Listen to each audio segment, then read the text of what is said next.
El 24 de octubre del año 1891 nació en la villa de San Cristóbal el niño Rafael Leónidas Trujillo Molina, el tercero de 11 hijos procreado por los esposos don José Trujillo Valdés y la señora Altagracia Julia Molina. San Cristóbal por esos años era una comunidad primitiva, humilde y muy limitada en sus facilidades para la superación de sus hijos. Trujillo en su juventud trabajó como telegrafista y más luego como guardia campestre en el ingenio de Boca Chica.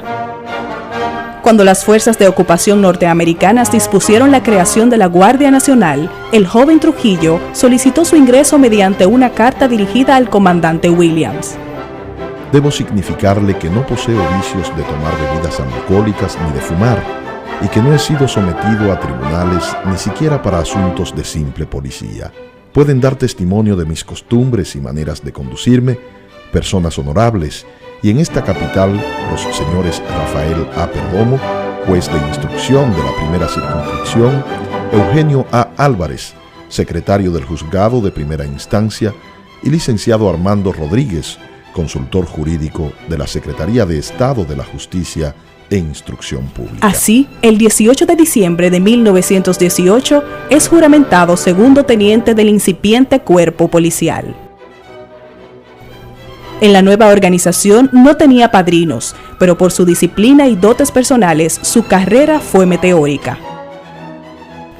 Pocos años después, fue ascendido a brigadier general del naciente Ejército Nacional Dominicano.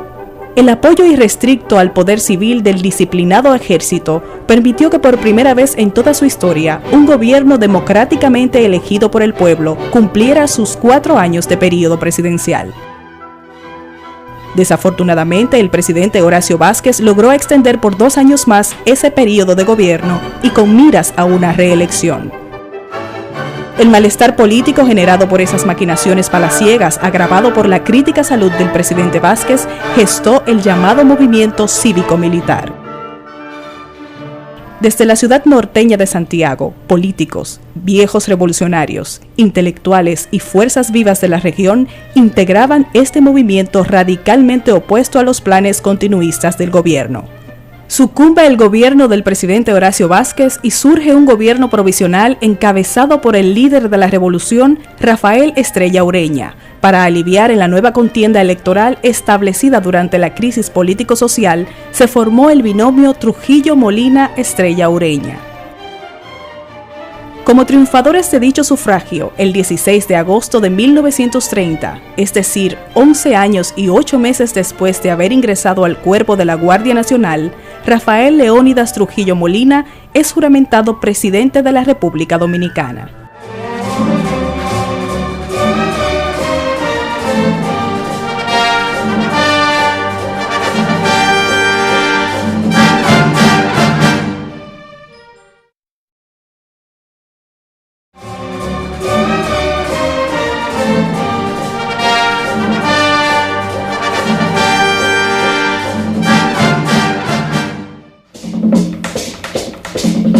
El 16 de agosto de 1930 marcaba el reloj las 10:15 de la mañana, cuando cronométricamente hicieron su entrada al Congreso Nacional el honorable señor presidente provincial de la República, ahora vicepresidente electo, y el general Rafael Leónidas Trujillo Molina, electo presidente de la República para el período 1930-1934.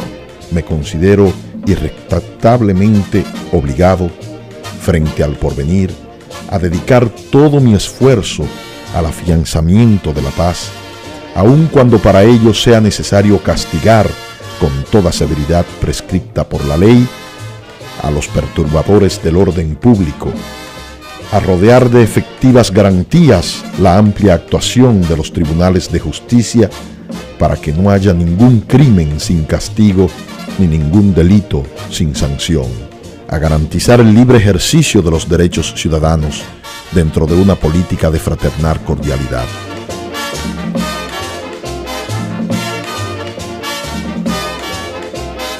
Al iniciar su obra de gobierno, el presidente Trujillo se tuvo que enfrentar a la pavorosa desgracia como la que le infligiera al país el fenómeno de San Zenón.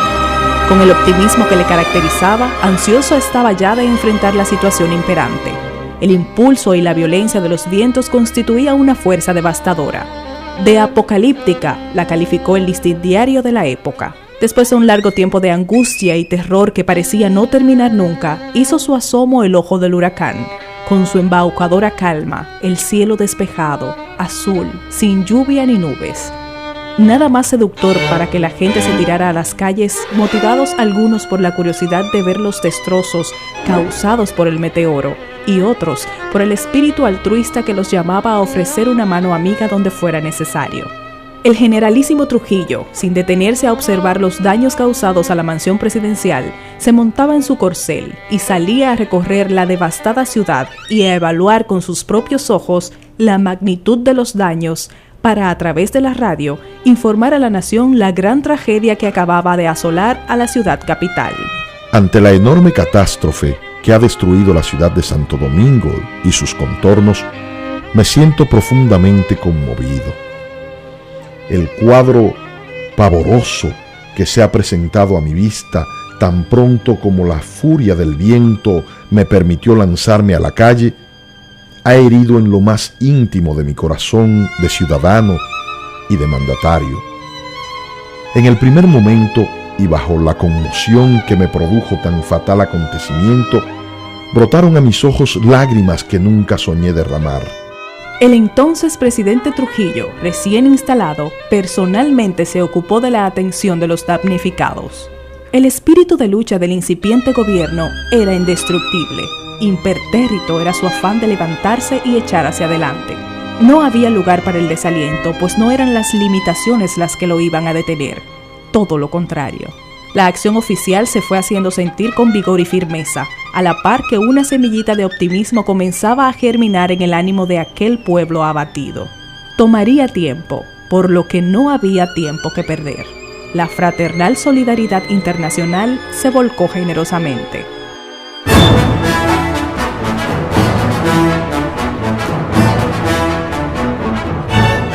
La nueva capital fue engalanada con estatuas, obeliscos, museos, parques y edificaciones hoteleras, palacios de gobierno, justicia, policía, Banco Central, Bellas Artes, Mercado Modelo, parques deportivos, todos luciendo atractivos diseños arquitectónicos que mostraban una nueva cultura nacional. Lo que sí se puede decir sin temor a exagerar es que el levantamiento de la capital, más allá de un espectáculo de eficiencia, creatividad y buen gusto, sirvió además como un prototipo de lo que a nivel nacional llegaría a ser el país, mediante la más grande realización de obras públicas de ingeniería de su historia. Al producirse la ocupación militar de los Estados Unidos, se organizaron grupos armados con el valiente y patriótico fin de combatir a las tropas americanas. Pero como era de suponerse, por noble que fuera la causa que lo inspirara, no había proporción para semejante propósito.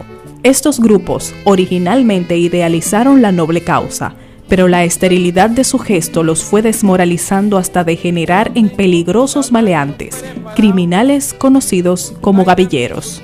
En el país existían otros grupos de elementos armados encabezados por un llamado caudillo, autotitulado también general. Hombres rurales de mentalidad montonera que databan del período de las luchas internas. Escogían estos generales el lugar donde establecer su imperio y convertirlo en su zona de influencia. Contaban estos señores con la lealtad incondicional de sus adláteres, consistente en un considerable número de hombres indoctos, primitivamente armados e igualmente desalmados y desaliñados. Los caudillos no daban tregua a ningún gobierno, eran grupos de presión a su manera. Los gobiernos tenían que ceder a sus onerosas demandas, entre ellas el reconocimiento de su autoridad so pena de revuelta. Por eso se dice que el país no podía gobernarse a sí mismo, porque esta odiosa ralea no se lo permitía, y el país no progresaba, ni lograba alcanzar los elementos primordiales que le consolidaran como nación. No se conocía la institucionalidad. Éramos, en realidad, una verdadera y real arena política donde permanentemente se debatían los efímeros gobernantes.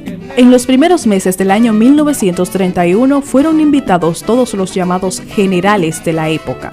Desiderio Arias, José del Carmen Ramírez, Brandy Lío Félix, Cipriano Bencosme, Piro Mata, Piro Estrella y muchos otros más. Después de llevarles a un recorrido por la historia del país, habló de las vicisitudes presentes y cómo venían superándose por las iniciativas del gobierno.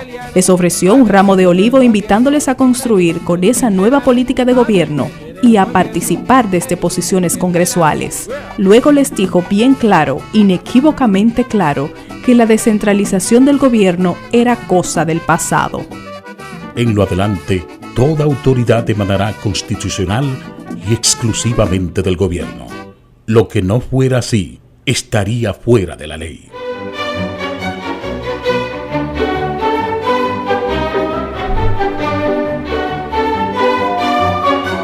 A cuota de sacrificio, liderazgo y visión futurista, invertidos para hacer realidad el milagro de la capital, no podía ser ignorada. Aquellos hombres que observaron de cerca y en carne viva esa singular etapa en la vida de nuestro pueblo, consideraron un deber de gratitud reconocer a la persona acreditada con la autoría de la colosal obra. A tal efecto, prontamente se inició un movimiento encabezado por el presidente del Senado de la República, licenciado don Mario Fermín Cabral, para cambiar el nombre de la ciudad de Santo Domingo y en su lugar dar el nombre del arquitecto taumaturgo que la había construido. Para el día 12 de julio de 1935, en el local de la Sociedad Amantes de la Luz, el licenciado Mario Fermín Cabral, senador por la ciudad de Santiago, formalmente propuso el cambio de nombre de la capital por el de Ciudad Trujillo, como un merecido reconocimiento a la gran labor que culminó con la milagrosa reconstrucción de la ciudad capital que atrozmente devastó el huracán San Zenón. Esta sugerencia del licenciado Fermín Cabral encontró un apoyo abrumador.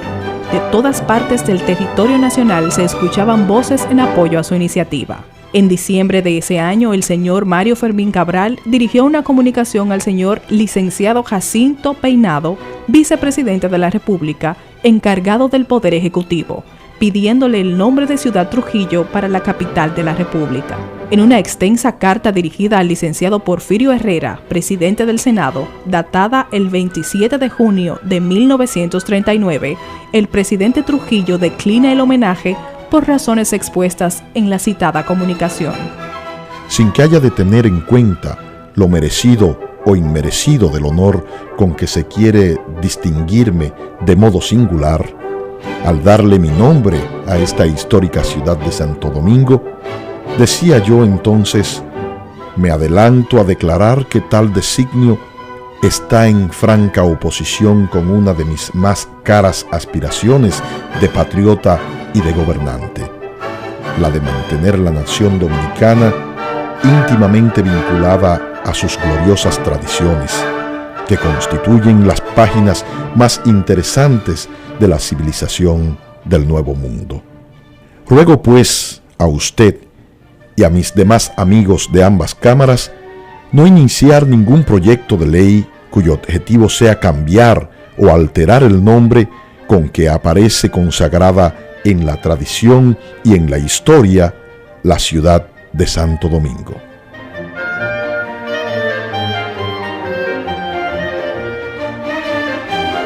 El señor Juan Bosch, en ese momento siendo designado como jefe de la sección del censo en la Oficina de la Estadística Nacional, también se unió al llamado cambio de nombre a la ciudad de Santo Domingo, como se lo expresó al generalísimo Trujillo. Honorable jefe, quiero testimoniarle a usted en estas líneas la profunda gratitud que le debo por la bondad con que me ha distinguido al designarme jefe de la sección del censo en la Oficina de la Estadística Nacional. Aprovecho esta circunstancia para enviarle mis calurosas felicitaciones con motivo de habérsele dado su nombre próspero a Santo Domingo de Guzmán, aunque sostengo el criterio de que, más bien que usted, ha sido la ciudad la que ha recibido la honra. Con la esperanza de seguir mereciendo su confianza y con la de servir a cabalidad mis deberes para con usted y con su gobierno, le saludo respetuosamente. Su servidor incondicional, Juan Bosch.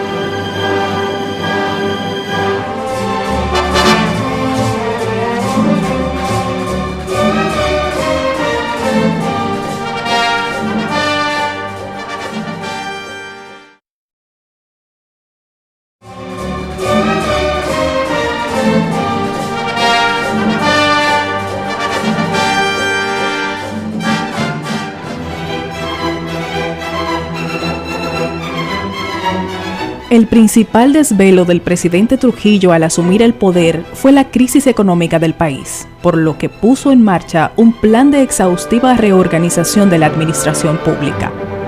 Se puso en práctica una rigurosa ética administrativa sumamente eficaz para el buen uso y cabal responsabilidad de los recursos del Estado. Y es en ciencia cierta que la capacidad y transparencia administrativa fueron características incuestionables a lo largo de la era de Trujillo.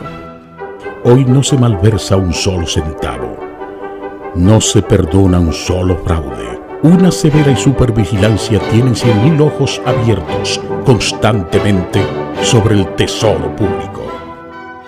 Ante la evidente bancarrota del país, el gobierno dispuso un estricto plan de austeridad, dentro de un plan de emergencia para empezar a sanear las finanzas del Estado. Este plan comprendía, entre muchas otras medidas, reducir a 7 los 10 departamentos del gobierno, reducir en un 15% los empleos públicos, reducción de sueldos en un 25%, incluyendo sueldo y gastos del presidente de la República, economía de un 25% en todos los gastos gubernamentales.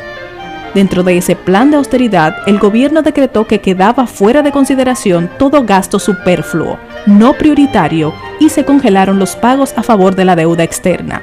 Ciertamente, la reforma comenzó a dar sus frutos. La producción agrícola crecía a ritmo tan favorable que el gobierno prontamente vio cómo su balanza de intercambio pasaba del color deficitario al azul, superando de esta manera todas las expectativas y proyecciones más agresivas. En enero de 1932, las exportaciones del año anterior alcanzaron la suma de 13.067.162 pesos, mientras que las importaciones fueron por 10.151.762 pesos, a lo que nos dejó un balance comercial favorable de 2.915.400 pesos. En el mes de julio de 1932, The New York Tribune, destacando la impresionante recuperación económica del país, escribió: el plan seguido por el honorable presidente Trujillo para nivelar el presupuesto es en esencia un plan de city manager aplicado a proporciones nacionales. La imagen económica y política de la nación ya se proyectaban con tal estabilidad y solidez que los bonos de nuestro país subieron su cotización en los mercados bursátiles de Nueva York, superando a muchos otros países latinoamericanos. Lo ocurrido con nuestra economía bien pudiera citársele como el milagro económico dominicano. Auspiciado por la austeridad administrativa, le fue posible al gobierno anunciar en septiembre de 1933 el inicio de nada más y nada menos que de 91 obras, y 18 meses después, ya 51 de las cuales estaban inauguradas. Es meritorio que en medio del raquitismo económico de esos primeros 4 años, lograra el gobierno llevar a cabo tan agresivo programa de obras. También fueron terminadas algunas obras pasmadas, como algunos puentes, cuyos componentes de acero, ordenados a fábricas de los Estados Unidos, no se recibían por falta de pago. En 1937, el presidente Trujillo, en un trascendental discurso, planteó la creación de un vasto proyecto de mejoramiento social, que dejaría atrás las medidas temporales que se venían implementando. Con estos proyectos esperaba el gobierno asistir directamente a la clase obrera y a las familias menesterosas, programas que pondría en práctica el Partido Dominicano, hasta tanto fueran creados los organismos propios para estos servicios, tales como la Secretaría de Estado de Salud y Previsión Social. El día 2 de septiembre de 1940 fue designado por el gobierno dominicano embajador extraordinario en misión especial para elaborar con los representantes del gobierno de los Estados Unidos el protocolo que pondría fin al oneroso documento de la Convención Dominico-Americana, tema que en un par de meses atrás planteó al presidente Roosevelt. El día 7 de septiembre se logró un acuerdo entre el embajador norteamericano Hugh Wilson y el secretario de Estado de Relaciones Exteriores dominicano, licenciado Arturo Despradel, quienes redactarían el protocolo final mediante el cual el gobierno de los Estados Unidos renunciaba al control de las aduanas dominicanas. Para terminar, en diciembre de 1940, el Congreso de los Estados Unidos ratificó el Tratado Trujillo-Hull, y en marzo de 1941 se hizo el canje de ratificaciones del tratado que formalmente abrogaba la Convención Dominico-Americana y en su lugar se promulgó el Tratado Trujillo-Hull. En el año 1941, el gobierno del generalísimo Trujillo fundó el Banco de Reservas de la República. Ambos acontecimientos de extraordinaria trascendencia, toda vez que nuestro sistema bancario lo regía el capital extranjero y constituía un primer paso hacia la total independencia de nuestro sistema financiero. Nuestro Banco de Reservas sería ahora el depositario de todos los fondos del Estado. Para consolidar el tren de producción agropecuario, el día 1 de junio de 1945, mediante la Ley 908, fue establecido el Banco Agrícola e Hipotecario para consolidar los programas asistenciales de colonias agrícolas, elaborados específicamente para incrementar la producción agropecuaria, tanto para abastecer la demanda doméstica como para el desarrollo del comercio exterior. El día 18 de julio de 1947, cuando el Congreso Nacional se reunió para aprobar el proyecto de ley, mediante el cual se arbitrarían los fondos necesarios para dejar totalmente saldada la deuda externa de la República. Pocas horas después, se convertía en ley con la firma del Poder Ejecutivo, que no solo liquidaba la deuda, sino que lo hacía anticipándose 20 años a su vencimiento legal. Esta de la era de Trujillo ha podido subsistir sin los empréstitos y asistencia del exterior, sino que ningún otro país ha logrado subsanar su deuda externa. Y nos libera no solo en términos económicos, sino del oprobio de tener una bandera extranjera por encima de la nuestra en las oficinas de recaudaciones nacionales. Llegó el momento de la emancipación. Y a la hora prevista, con legítimo orgullo y un corazón que no le cabía en el pecho, hizo su entrada al Palacio Ejecutivo, donde tendría lugar una ceremonia muy sencilla tal vez para un acontecimiento de tanta trascendencia y significación.